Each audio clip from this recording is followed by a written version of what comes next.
ki premtime që një 6-7 vjetë që silën.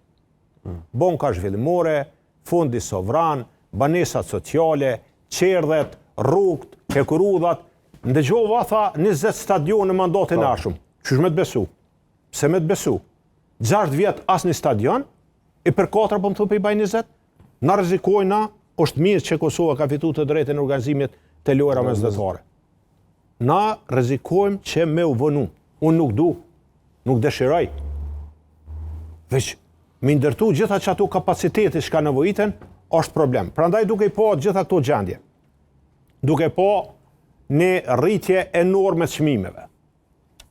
E kemi rritjen e çmimeve 30 deri në 40%. Ka artikull në mesatare, edhe në artikujt shportës bazë, për me thjeshtësu për shtetar. Buka, qumshti, vaj, kafja, mishi.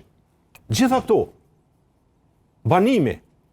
1 metër katror banim, para 5-6 vjetë, 7-8 vjetë, në Prishtinë ke blen me 700-800 euro. Sot të njëjtën e blen me 1.500, 1.700. Në thonë, inflacionit tepër i lartë, veç nëse i referon dhonave zyrtare. Prilli i vitit kaluar me prillin e këtij viti 7.5%. Çmimi i energjisë elektrike mbi 100%. Pagat dhe pensionet pothuajse në nivel të njëjtë, jeta e shtetarëve është vështirësu. Ata ta thonë, e pyet pensionistin, thot jam dilem, a me ble barnat, ilaçet, a me diçka për pjesën tjetër.